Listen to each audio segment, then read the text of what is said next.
Well, thank you all so much for joining us for Immortal Valor, the Black Medal of Honor recipients of World War II. Author Robert Child is with us tonight to discuss his most recent book, Immortal Valor, in this Zoom webinar. We're going to learn the remarkable story of the 7 African-American soldiers ultimately awarded the World War II Medal of Honor and the 50-year campaign to deny them this recognition.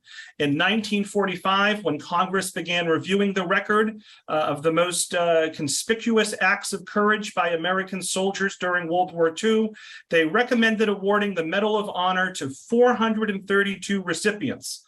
Despite the fact that more than 1 million African Americans served, not a single Black soldier received the Medal of Honor. The omission remained on the record for over 4 decades, but recent historical investigations have brought to light some of the extraordinary acts of valor performed by Black soldiers during the war. Ultimately, in 1993, a U.S. Army commission determined that 7 men had been denied the Army's highest award simply due to racial discrimination. And then 4 years later, in 1997, more than 50 years after the war, President Clinton finally awarded the Medal of Honor to these 7 heroes, sadly, all but one of them posthumously. And so author Robert Child will share some of their stories.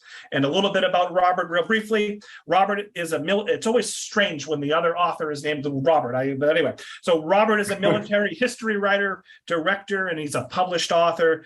He has garnered more than 26 writing and directing awards, including an Emmy nomination, and is one of only a handful of writers and directors whose work has screened in the United States Congress.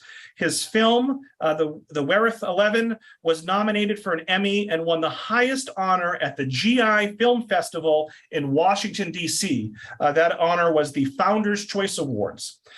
In 2011, the Survivors Association of World War II aircraft carrier USS Franklin singled Robert out for honorary crew membership aboard the most decorated vessel in U.S. naval history. And Robert is live with us tonight from Atlanta, Georgia. So everyone, let's give a big virtual round of applause to Robert for joining us here tonight. And Robert, thank you for taking some time to be with us and tell us this very important story. Oh, it's my pleasure, Robert. Great to be with you. Great, excellent. So have some prepared questions for you. I guess, so the first question is, why did you write this book? Why did you want to cover this subject material? Sure. Well, you mentioned my film, The Wereth 11, which I produced in 2011. And that film led to a book called The Lost 11, which was based on the story and published by Penguin Random House. And after that book, I discovered doing that film and doing the subsequent book that there were so many stories yet untold, in my view, of Black soldiers in World War II and in the military, that I was looking for my next project. And I was talking with my consultant on the film, and I said, you know, why not start at the top? With the Medal of Honor recipients from World War II, because there were only 7 of them. And I created a pitch for my agent, and pitches in the book publishing industry are very meticulous. They're 50, 60 pages long with audience demographics. So it was a big project to even do the pitch. So I put that pitch together, and he loved it. And a publishing house, actually in the UK, picked it up, Osprey, that's owned by or distributed in the States by a huge publishing company called Bloomsbury. And I contracted with them to do this book. And it was kind of odd doing it during the pandemic. It was all virtual with the editor in the UK back and forth, and it was all done online. Well, I wanted to ask you about that, Robert, especially writing this book during COVID. How did you go about doing all your research? Yeah, good question. Um, well, a lot of libraries weren't even open, and as you probably know, so what I did was, number one, there wasn't much information about these men at all. Um, some had barely a paragraph in the literature. So what I said was, well, the best way to start here is their genealogy. And I had been a member of Ancestry.com, and I said, well, why don't I start there and see what I can dig up? And I did a deep dive into all their histories, where they lived. I found the federal census for each year, found where they were born, where they lived, how much they paid for their parents paid for the rent in their house, what they did. And I started there on Ancestry. Then that led to other sites like classmates.com. So I was able to like put together this genealogy of all the men and then build up their stories from there, because I discovered their friends and when they registered for the draft and when they went over. So that's where I started the research. And then that led into contacting the families, and specifically Aline Carter, who's the daughter-in-law of Sergeant Edward Carter, who graces the front of the book. If you, this gentleman right here, and she was wonderful. She said, "I'll be your point person. I'll be the ambassador for the other families. I'll give you all you need." And she ended up supplying almost all the photographs in the book, and majority of which have never been in print. So I got great cooperation from the families, and she introduced me to other families. I talked to the descendants of the men, and it was just a great process. And Aline and I are our guests, invited guests to the World War II Museum this November 11th for a Veterans Day extravaganza down there called Expressions of America. And Sergeant Carter and his story is one of the pivotal characters in this major presentation down there. So that's coming up in November. But yeah, that's how my research started. It was just, hard work and digging down into the archives. Yeah. And when you contacted the families, what were their responses? Were they glad that I'm not sure in this case if it was fathers or grandfathers or uncles or whatnot, but were they happy that they were finally getting some recognition? Yeah, they were happy to talk. I talked with the daughter of John Fox, one of the recipients, and she was wonderful. And so it's mainly the daughters, nieces, things like that. Everyone couldn't have been nicer. And they wanted to do all they could, and provided photographs besides the ones from Aline Carter that have never been in print. There's a photograph of John Fox in the book that's only been in print once in one book before, and I tracked down that author and I got her permission. It's an author, Solus Wales. She wrote a book called Braided in Fire, and it was about Tuscany and John Fox in World War II. And she introduced me to the Fox family and allowed me to use that photograph, which, if I could quickly find it, it would be great to show,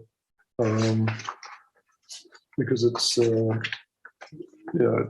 this one right there. That's John Fox there, and that's only been in print one other time. Wow. So I was honored to be able to use his photograph.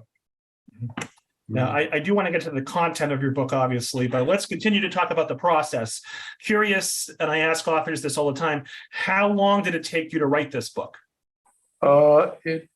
It's 84,000 words, including the appendix bibliography.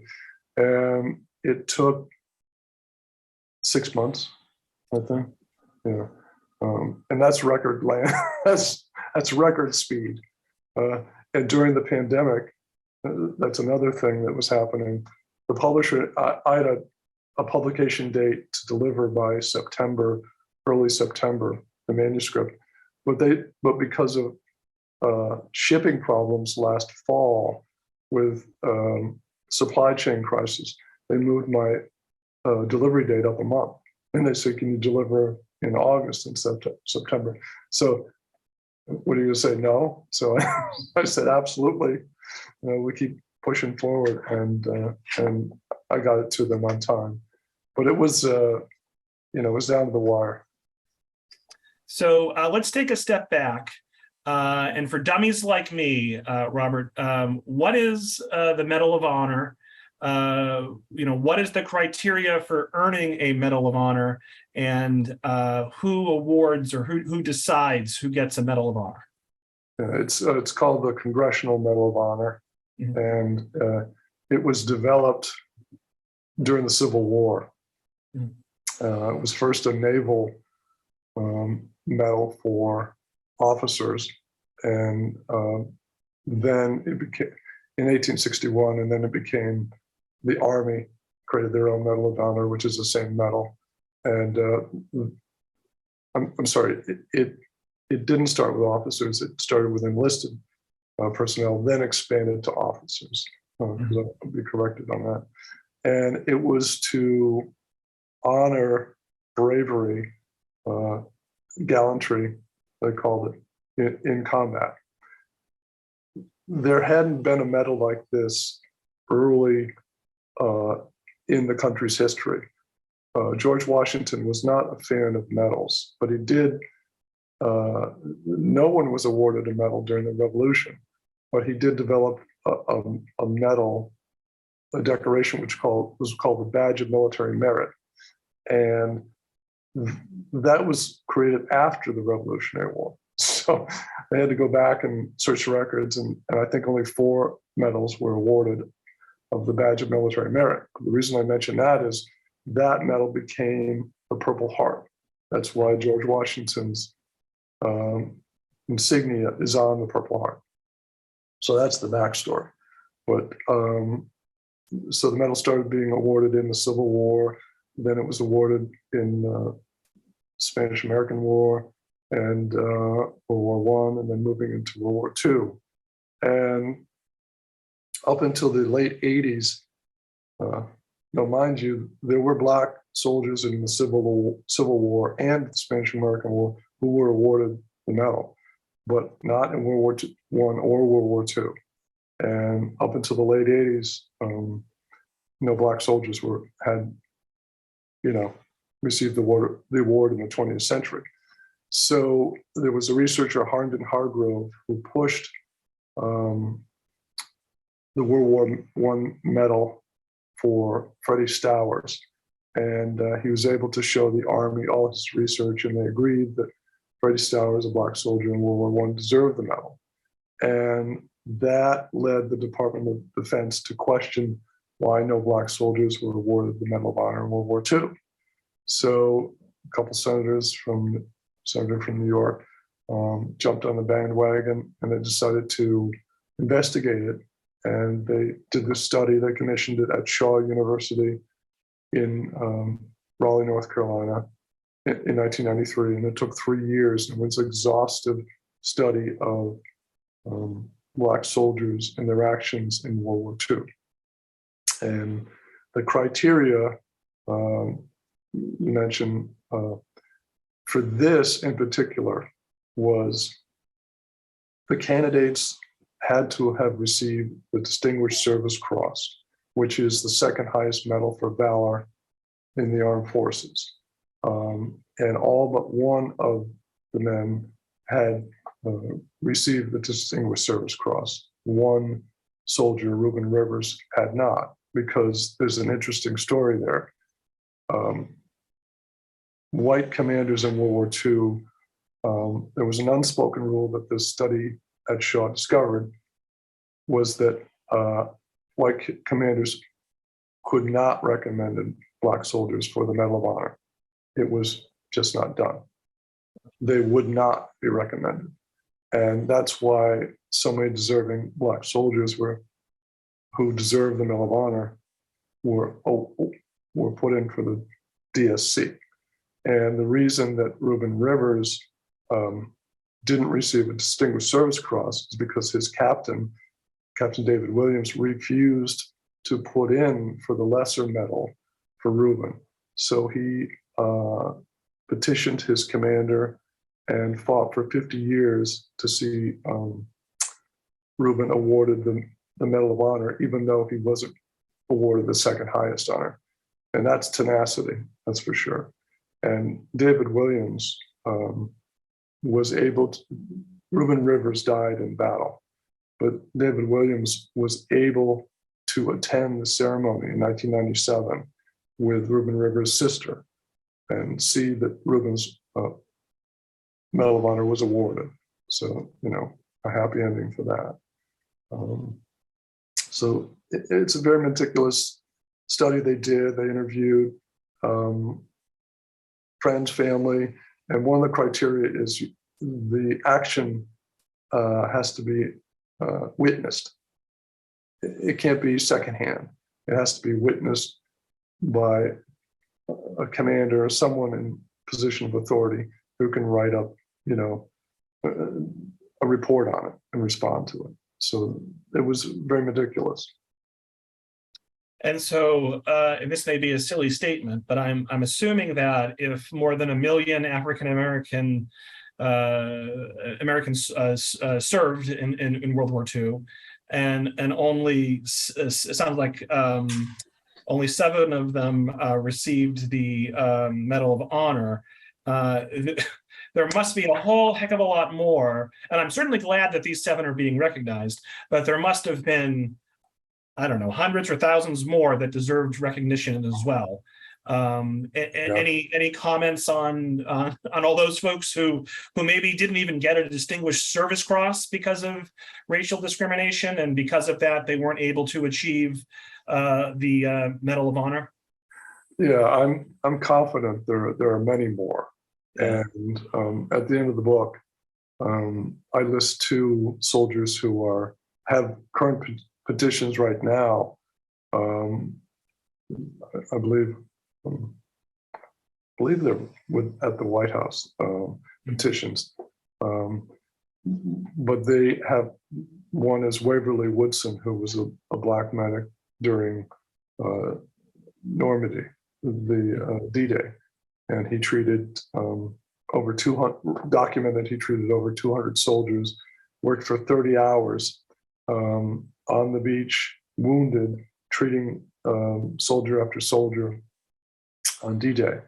And his name is in contention, petition for a Medal of Honor. The second black soldier is a sailor who was on the West Virginia during the Pearl Harbor attack, Dory Miller. His name is Doris, but he went by the name Dory. And he was a messman 3rd class. He wasn't even on the guns. But what had happened is their gunners and a lot of their sailors who manned the guns were wounded. And he helped bring wounded men off the ship, including his captain of the ship, and jumped on a 50 caliber gun.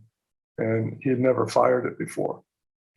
And he shot down, they estimated 3 to 4 Japanese planes. And is that beginner's luck? That's pretty impressive. Well, yeah, he said that he used to shoot rabbits in Waco, Texas, and he said he just kept the trigger pulled and they kept firing, and he was lucky.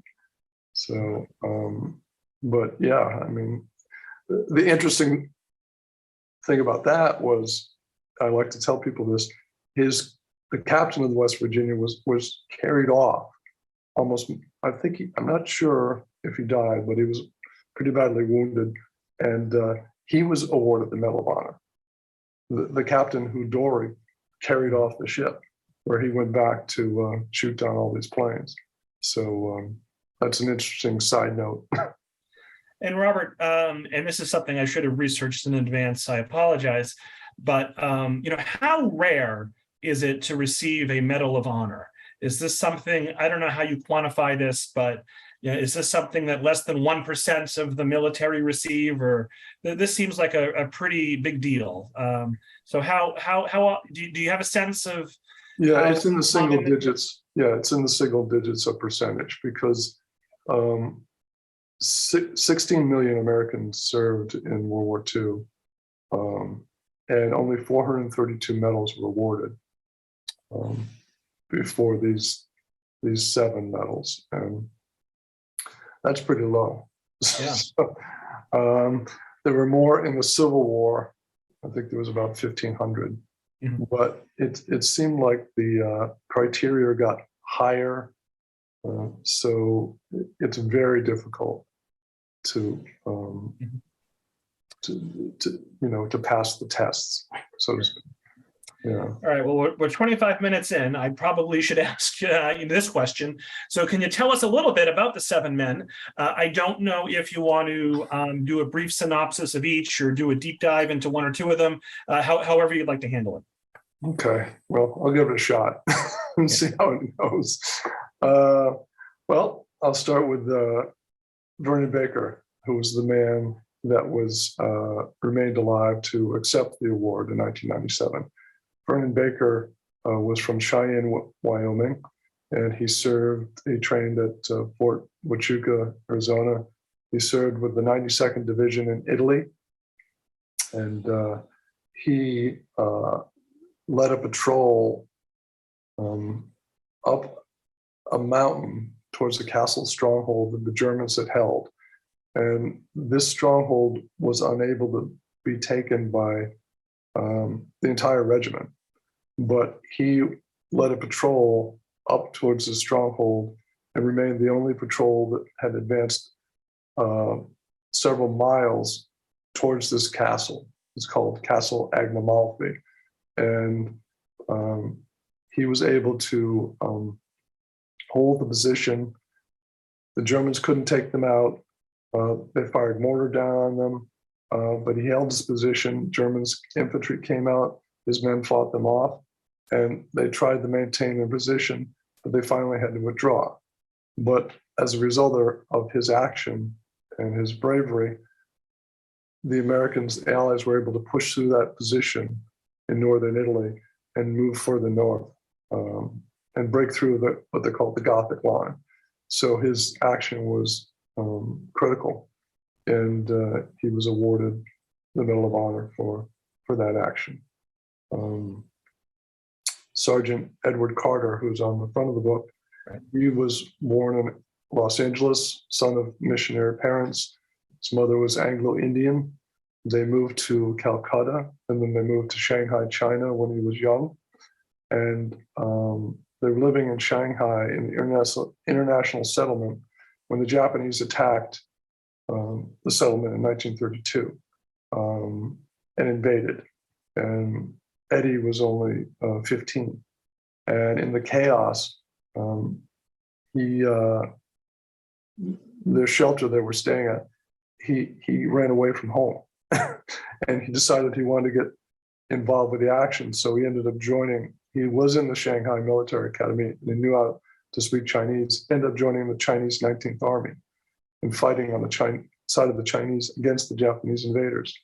And his parents were worried sick about him, looking around for him.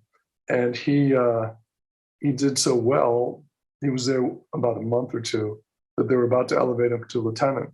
And his father finally found out he was in this division and arrived at headquarters and looking for Eddie.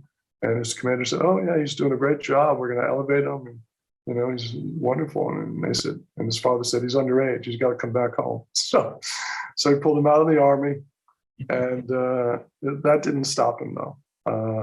He ended up joining the Merchant Marines when he was 19, and returning to Los Angeles in the mid-late 30s. And there wasn't any work for Black men during the Depression at that time, although the rest of the country.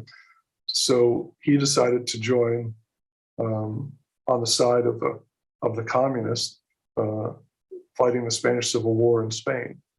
So he wasn't political. He just fought on the side of the freedom fighters and joined the Abraham Lincoln Brigade and fought in the Spanish Civil War.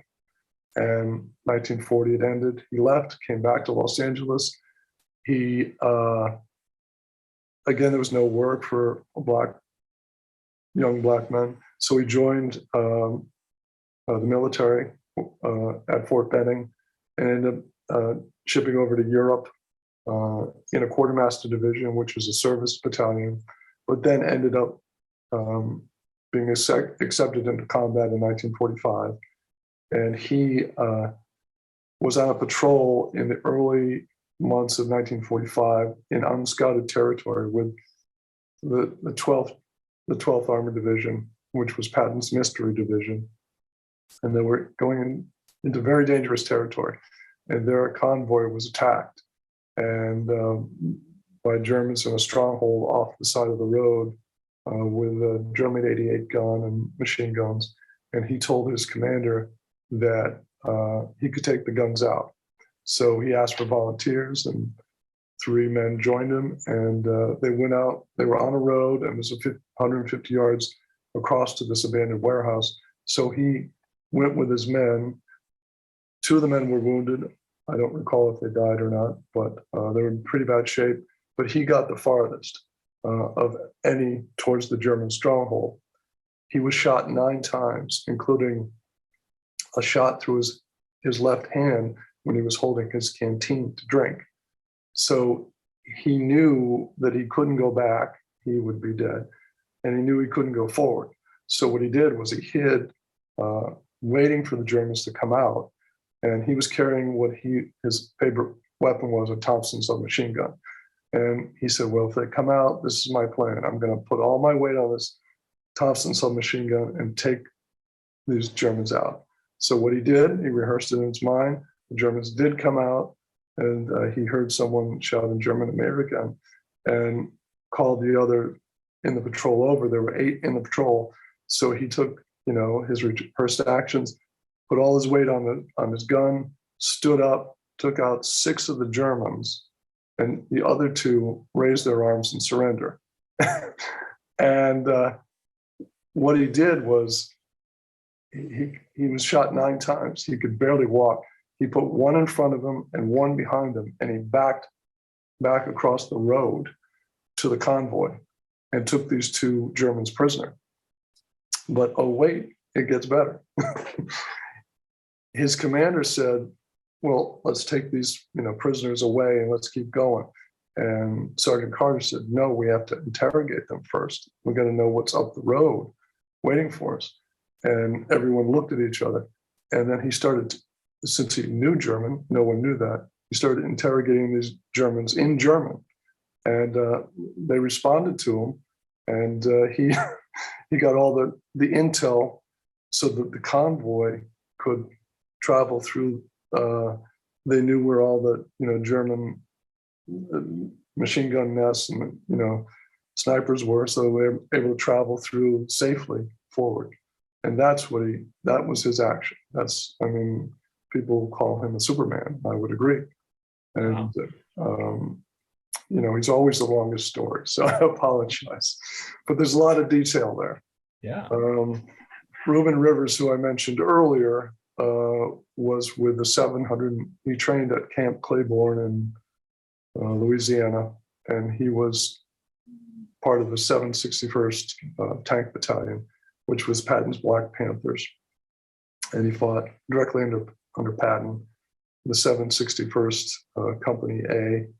And he earned the Silver Star less than a month into his service. And and I mentioned this earlier, the way he earned the Silver Star was his commander, and I believe there are 12 tanks or so in a convoy following the infantry into the German territory, German-held territory. And the tanks were stopped because there was a tree across the road, a tree trunk with mines in it. And the commander stopped, and Reuben was at the end of the line with his tank, and he decided he was going to take his tank, and he did. He went around the whole convoy of tanks. And his commander said, "What the hell are you doing?" He said, "I'm going to take it out." So they're under fire, and he stopped at the front of the tank column and jumped out, put a tow line around this tree with the mines in it out of his Sherman tank under fire. The Germans started to direct all their mortar fire and small arms fire on him. And he jumped back in the tank and pulled this tree trunk with the mines exploding, starting to explode off the road. So his tank column could continue forward. And he was awarded the Silver Star for that. So he became a favorite of David Williams, his captain, and they moved forward, and he put Reuben in the front of the line now. So Reuben he took out Tiger tanks at point blank range, and he ended up, he was always fearless, and they ended up going into a town that was held by the Germans, and they had what they called anti-tank weapons, which were cannons which could shoot, armor through Sherman tanks. So Reuben saw one of these guns in this town, and he radioed to Captain Williams, I see him, I'll take him out. So he moved forward, but the Germans were too fast for him. They shot a shell right through his tank, which split it apart. And then another shell went right through it. So he was killed instantly. But he was, he was awarded the Medal of Honor. As I said, that story with Captain Williams, how he wasn't going to put in for the Distinguished Service Cross for Reuben. That's why he said, we've got to push this Medal of Honor. And everyone in the upper echelon thought that David Williams was crazy, but he never gave up. So that's the story of Reuben Rivers. Mm-hmm. John, we may not get to all of them, unfortunately, but I do want to mention John Fox. John Fox is the soldier that closes the book, because his story is also incredible. John Fox was part of a cannon company that was based in Massachusetts, at Fort Devens in Ayer, Massachusetts. And I believe it was the 366th, but don't quote me on that. But he lived in Massachusetts, and he met his wife in Massachusetts in Dorchester. He used to ride horses in Dorchester stables, and he wasn't from Massachusetts. He was from, I believe, Ohio. And he was part of a cannon company, and he was a first lieutenant in this cannon company. And they also went over and were attached to the 92nd Division in Italy, in the Italian theater. And over Christmas 1944, even though he didn't have to, he volunteered to take forward observer duty in this town called Somma Colonia, which was on the top of a mountain in Tuscany. And there were about 75 American soldiers from his unit and 25 Italian partisans. And they were just going to hold this town over Christmas. They didn't really expect anything to happen, but the day after Christmas, the town was attacked, encircled by Germans in an overwhelming attack that just came from all directions. And he had the responsibility of calling in fire support on the advancing troops surrounding the town. And it got so bad that his fire wasn't having an effect anymore, because the Germans were in the town, and he was in a stone tower. It was about 47 feet high, and you could see it just all going hell, and hand-to-hand combat, and they were being overrun, basically. So he put in a call to his commander to fire on his position, on his coordinates. And his commander asked him to repeat his coordinates. And he said, "That's your position, John." He said, "I know, but there are more of them than there are of us." So he again asked for fire on his position, which would take out the the Germans around him. So that request had to go up to General Truscott, I believe it was, who okayed it. And they decided to go forward. And the way artillery works in World War II or any war is you have to fire a salvo, you have to fire a round, and then your forward observer says, no, bring it in 25 yards or adjust it, here, there. So they fired a round, and he had to call it closer to his position. So when it got, after a second round, it got close to his position, he said, okay, fire for effect. And then they fired a salvo on his position, and he was killed. And the Germans were taken out. And the Americans took that town a couple days later. So that was incredible. And that story spread at the time. People in the Army were aware of that story at the time. So he was awarded a Distinguished Service Cross in 1982, and then the Medal of Honor in 1997. Yeah, that is an incredible account. We don't have to go in depth, but what are the names of the other three gentlemen? George Watson. He was with a quartermaster unit, who was a laundry specialist, and he lost his life saving men on his ship when his ship was sunk by Japanese. Other men would be Willie James Jr., who was a scout in advancing into the German-held territory, and he lost his life. He was advancing side by side with his commander, and his commander fell, shot by a sniper, and Willie James ran to his aid and tried to save him, not knowing that he was killed. And Willie James was also taken out trying to pull his commander to safety. And who else did I? Let's see. Willie James. So you mentioned Vernon Baker. So Vernon, Edward, Reuben, John, George, and Willie. And Wilson. Okay. And Charles Thomas was from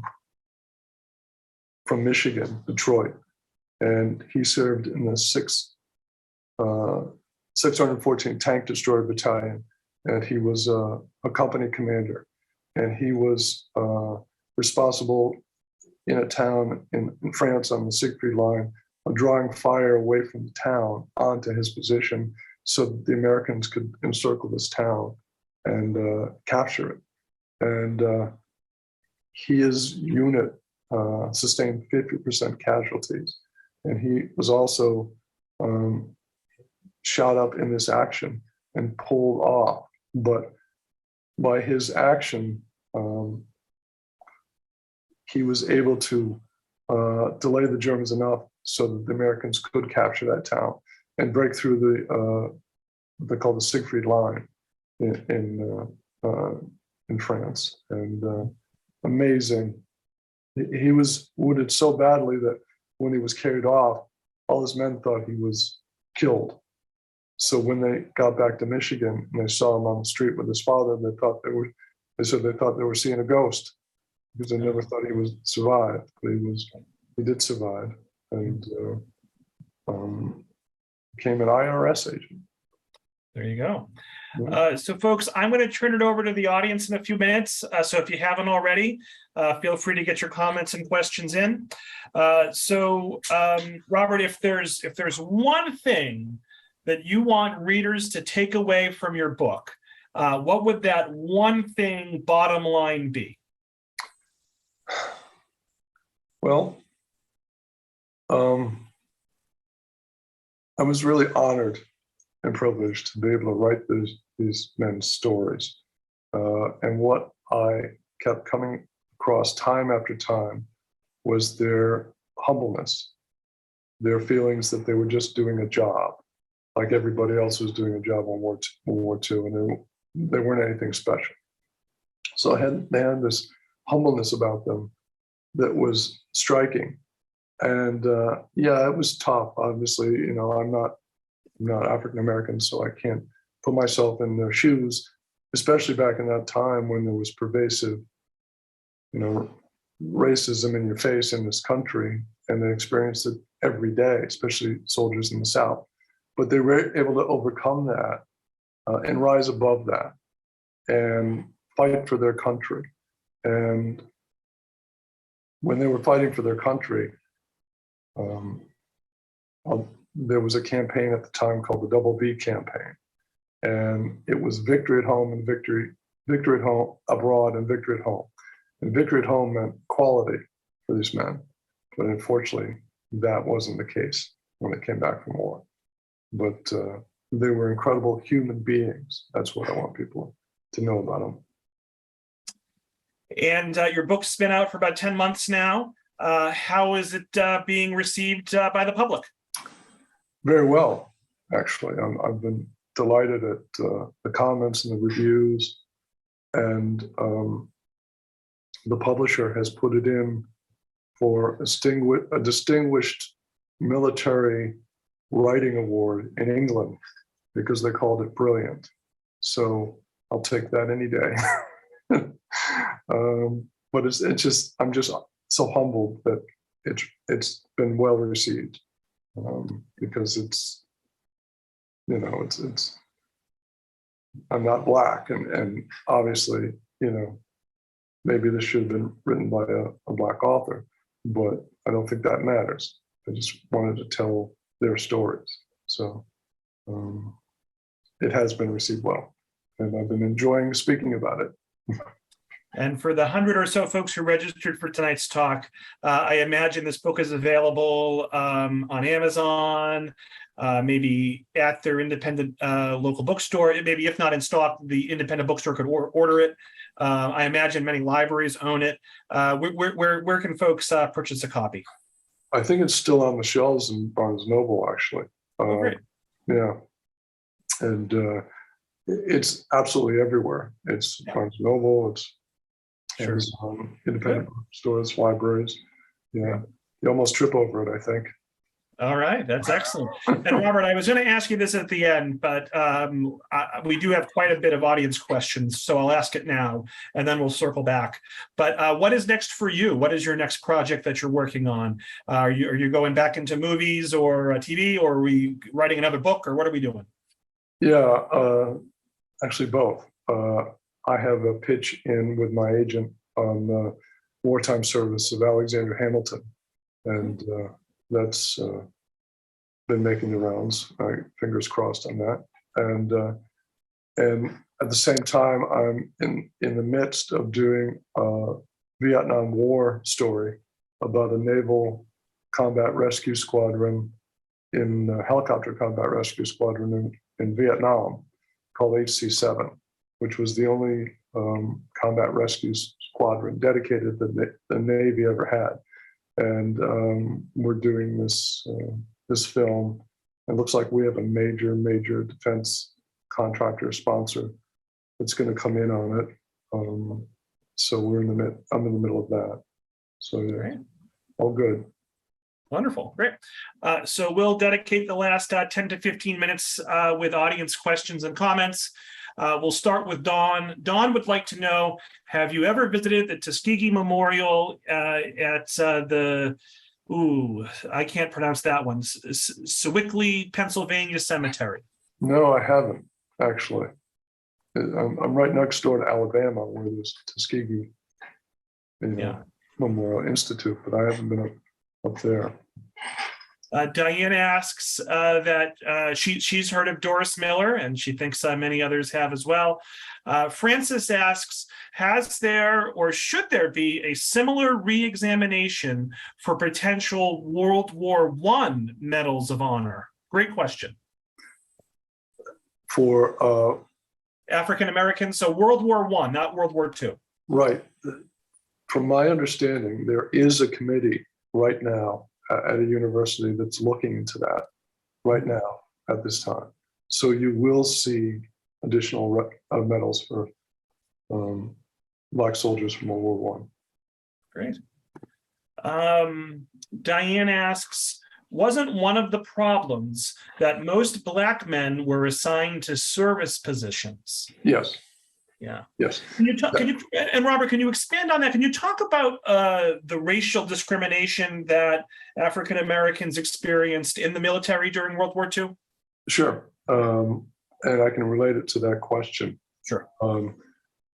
Blacks in the military in World War II were mainly relegated to service roles early on in service battalions, Red Ball Express, things like that. And the only breakthrough where they were able to get into combat was after the Battle of the Bulge, where the Germans overran and almost took out, I mean, they did take out a lot of Allied units.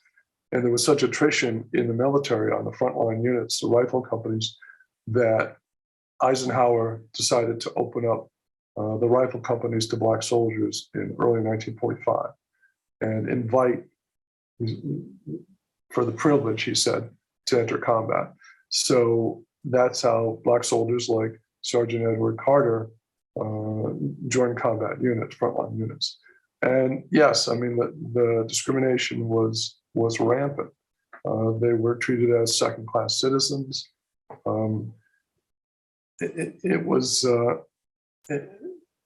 pretty horrifying, some of the things I read, but some of the day-to-day things in the South at some of the camps were, just for example, Camp Claiborne was close to Alexandria, Louisiana.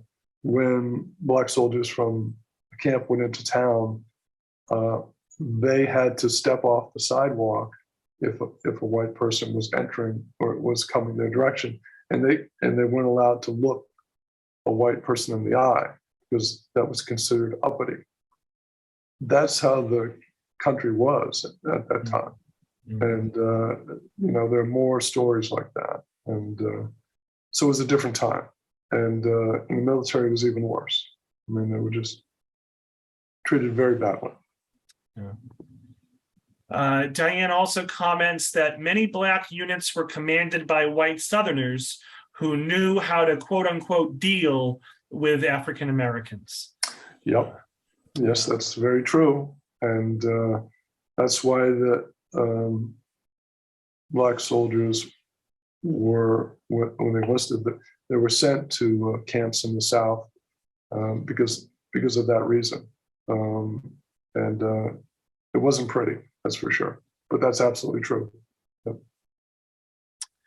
Linda asks, and we briefly touched on this at the beginning, but Linda asks, how did you research these stories? Did you talk to witnesses in addition to family members? Did you talk to any, and I'm sure many of these folks are of a very old age. I don't know my math or my history, but I'm guessing a lot of these folks have unfortunately passed on. But did you talk to any of their fellow servicemen in addition to their family members? In a roundabout way, what I did was I also used the Veterans History Project at the Library of Congress, which is an incredible resource for researchers. It's veterans' stories recorded and put online with the Library of Congress. And Vernon Baker had 3 hours of on-camera recordings that I watched. Just amazing, emotional stories.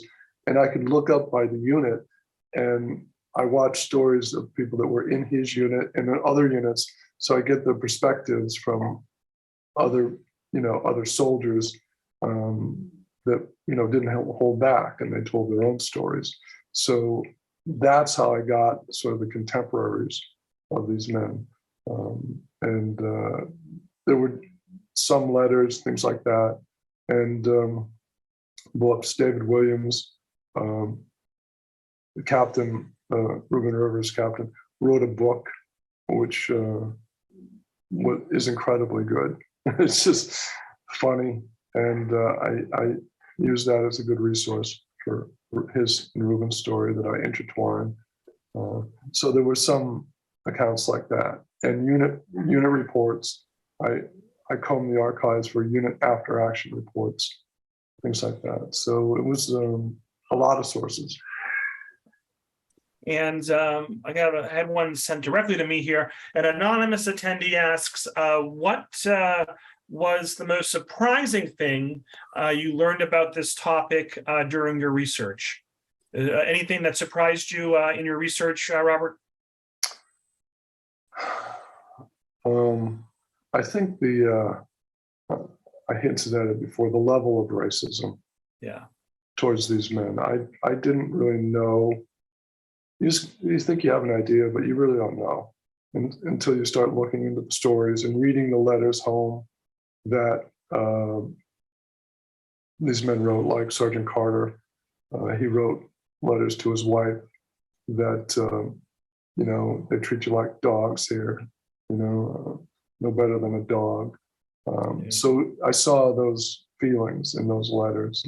Same with John Fox to his wife. He wrote letters just seething with anger about the way he was being treated by white officers. One of the things they used to do in his unit, John Fox's unit, was when they were moving over to Italy and they were in Africa, based in Africa on their way to Italy, the black soldiers in the marketplace would be looking into a shop window, and white officers would tap them on the shoulder.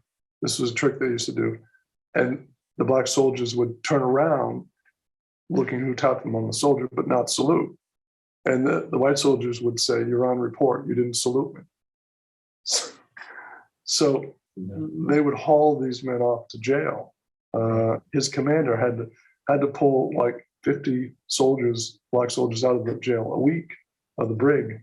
So that was a trick they did. That gives you an idea. I mean, just stupid stuff like that, Yeah. Yeah. And so we'll get you out of here on this question. We have a writing group here at the Tewksbury Library, meeting virtually once a month. Curious, any pieces of writing advice that you would offer to aspiring writers? It's all about story structure. All about story structure. You got to have I don't care what story it is. I mean, you got to have a hook at the top. You got to fill in a little bit backstory and let it unfold and deliver on your promise of a good story.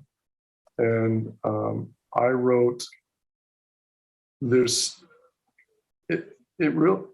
cuts across screenwriting because I've written screenplays. The audience expects, the reader expects a good story. And that's all involved with structure. And the way I wrote these stories in the book is I used my screenwriting background. There's 7 men, 7 stories, and each man has 3 chapters. So it's a 3-act structure, even though I don't tell the reader, I'm doing a 3-act structure. So you get carried through their biography, and there's a hook, and then there's the middle, and there's the build to the climax. So that's what I would recommend. Well, you're very much a plotter. I don't know if you're familiar with plotter versus pantser, but yeah, most nonfiction authors are plotters. So you certainly sort of map things out, which I appreciate. So Robert, I'm going to babble on for about 30 seconds, then I'm going to circle back for you for any final thoughts.